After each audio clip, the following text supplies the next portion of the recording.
ഒരു പണിയുമില്ലാത്ത ആൾക്കാർ, ഇതിനെ പറ്റി ഒരു ധാരണയില്ലാത്ത വിവരമില്ലാത്ത കുറേ ആൾക്കാർ എന്തൊക്കെയോ ചെയ്ത് കൂട്ടുന്നതാണ്. പക്ഷേ അത് ഞങ്ങൾ മൈൻഡ് ആക്കേണ്ടതാണ് തോന്നുന്നത്. പക്ഷേ ഇപ്പം മാനസികമായിട്ടൊക്കെ ഞങ്ങൾ നല്ല തളർന്നിരിക്കുന്ന അവസ്ഥയിൽ ആരെങ്കിലും എന്തെങ്കിലുമൊക്കെ പറയുമ്പോൾ നന്നായിട്ട് കൊള്ളുന്നുണ്ടത്, നമുക്ക് വേദനിക്കുന്നുണ്ട്.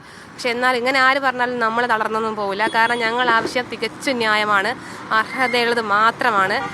പിന്നെ ഇവർ ആലോചിക്കണം, ഞങ്ങൾക്ക് മാത്രമല്ല, ഞങ്ങളെ വീട്ടുകാരുണ്ട്, അമ്മയുണ്ട്, അച്ഛനുണ്ട്, സഹോദരന്മാരുണ്ട്, അവരെയും കൂടെ അത് തളർത്തു.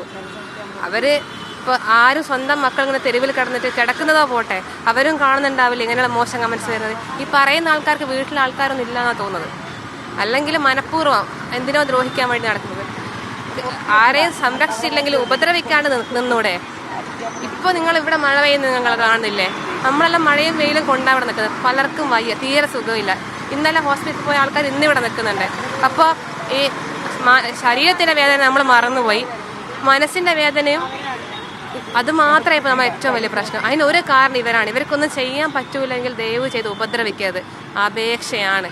പിന്നെ ജീവിത മാർഗത്തിന് വേണ്ടിയിട്ട്, അല്ലാതെ വേറൊരു ആരെയും ഉപദ്രവിക്കാനോ അല്ലെങ്കിൽ വേറെ രീതി നശീകരണ പ്രവർത്തനങ്ങൾക്കോ രാജ്യദ്രോഹ പ്രവർത്തനങ്ങൾക്കോ ആരെയും അങ്ങനെയൊന്നുമല്ല നമ്മളിവിടെ നിൽക്കുന്നത്. ഞങ്ങൾ പഠിച്ച് നേടിയ ഒരു എക്സാമിന് വേണ്ടി, മാനസികമായും ശാരീരികമായും കഷ്ടപ്പെട്ട് നേടിയ എക്സാമിന് വേണ്ടി, അവകാശത്തിന് വേണ്ടി മാത്രമാണ് നിൽക്കുന്നത്. ഇതാർക്കും എതിരെയുള്ള വെല്ലുവിളിയുമല്ല. പിന്നെ ഈ സൈബർ ബുള്ളിങ് അത് താങ്ങാവുന്നതിലപ്പുറമാണ്. ഇപ്പം ചില ആൾക്കാർ ശരിക്കും വൃത്തികെട്ട രീതിയിൽ കളിയാക്കൽ, പരിഹാസം ഓക്കെ പോട്ടെ നോക്കാം.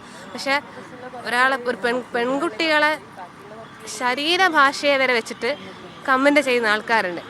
അവരടുത്ത് തികച്ചും പുച്ഛം മാത്രം, അത് മാത്രമേ ഉള്ളൂ. കാരണം ഒന്നുകിൽ അവന് അമ്മമാരുടെ സ്നേഹം ഉണ്ടാവില്ല, സ്വന്തം പെങ്ങന്മാരുണ്ടാവില്ല, അച്ഛനും അമ്മയും ബന്ധങ്ങളെ വിലയറിയില്ല, നല്ല കൂട്ടുകാരുണ്ടാവില്ല. തികച്ചും അവർ മാനസിക രോഗികളെന്നൊക്കെ പറയാൻ പറ്റും.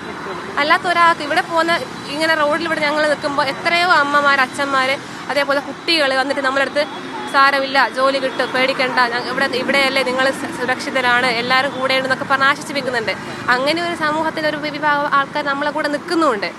അതിനിടയ്ക്ക് ഇങ്ങനെ കുറച്ച് കൃമികീടങ്ങളെ പോലെയുള്ള ആൾക്കാർ അത്രയേ കണക്കാക്കുന്നുള്ളൂ. പിന്നെ ചിലർ പറയുന്നത് രാഷ്ട്രീയ പ്രേരിതമാണെന്നൊക്കെ. ഞങ്ങൾക്ക് ഒരു രാഷ്ട്രീയവും ഇല്ല. ഇവിടെ പല വീട്ടിൽ നിന്ന് വന്ന കുട്ടികളാണ്. ആകെ ഒരൊറ്റ ലക്ഷ്യം മാത്രമേ ഉള്ളൂ, അർഹതപ്പെട്ട ജോലി നേടിയെടുക്കുക. ഏതെങ്കിലും ഒരു സംഘടനയോ രാഷ്ട്രീയ പാർട്ടിയോ ഞങ്ങളുടെ കൂടെ ഉണ്ടെങ്കിൽ ഇന്ന് ഈ മഴയും വെയിലും കൊണ്ട് ഞങ്ങളിവിടെ നിൽക്കില്ല. ഇവിടെ ഈ ടാർപ്പായി ഇവിടെ കെട്ടിയിട്ട് ഞങ്ങൾ കാണുമായിരുന്നു, കണ്ടിട്ടുണ്ടോ?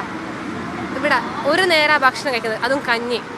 ഒരു രാഷ്ട്രീയ പാർട്ടിക്കാർ നമ്മളടുത്ത് വന്നിട്ട് നിങ്ങൾ ഭക്ഷണം കഴിക്കുന്നുണ്ടോ അങ്ങനെ ഒന്നും ചോദിച്ചിട്ടില്ല. ഇവിടെ എത്രയോ കുട്ടികൾ കുഴഞ്ഞു വീഴുന്നുണ്ട്. ഒരു സംഘടന ആൾക്കാർ വന്നിട്ട് നമ്മളെ ഹോസ്പിറ്റലിൽ കൊണ്ടുപോയിട്ടില്ല. എല്ലാം നമ്മൾ തന്നെയാണ്. 10 രൂപേൻ്റെ സാധനം ഇവിടെ വാങ്ങുന്നുണ്ട്, നമ്മളെ അധ്വാനത്തിൻ്റെ ഫലമായിട്ടുള്ളത്. അല്ലെങ്കിൽ ഒന്നുകിൽ വീട്ടിൽ നിന്ന് തരുന്ന പൈസ, അല്ലെങ്കിൽ നമ്മൾ ഇന്നലെ ഇവിടെ തെണ്ടിയിട്ട പൈസ ഉണ്ടാക്കിയത്, അതുപയോഗിച്ച് നമ്മളിന്നലെ ഭക്ഷണം കഴിച്ചത്. അങ്ങനെ ഏതെങ്കിലും സംഘടന നമ്മൾ പുറത്ത് ഉണ്ടെങ്കിൽ നമ്മളിങ്ങനെ ചെയ്യുക, ധൈര്യത്തോടെ അവിടെ നിൽക്കില്ലേ? പേടിയാണ്. നല്ലത് ചെയ്താലും ദോഷം ചെയ്താലും എന്താ നമ്മൾ ചെയ്യുന്നതിൽ നെഗറ്റീവായി വരുന്നൊരവസ്ഥയും വരുന്നുണ്ട്. ഞങ്ങൾ നിൽക്കുന്ന വീട് പോലെ ജസ്റ്റ് ബാഗ് വെക്കാനുള്ളൊരു സ്ഥലം മാത്രമാണ്.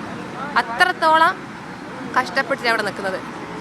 ഇപ്പം എന്തെങ്കിലും പൈസ ഉണ്ടെങ്കിൽ ഭക്ഷണത്തിനൊന്നല്ല നമ്മൾ ഉപയോഗിക്കുക. കാരണം ഇവിടെ കുഴഞ്ഞു വീഴുന്ന കുറേ കുട്ടികളുണ്ട്. അവർക്ക് മരുന്ന് മേടിക്കണം, തീരെ വയ്യാത്ത ആൾക്കാർക്ക് എന്തെങ്കിലും ഒരു ഭക്ഷണം മേടിച്ചു കൊടുക്കണം, അങ്ങനെയൊക്കെ.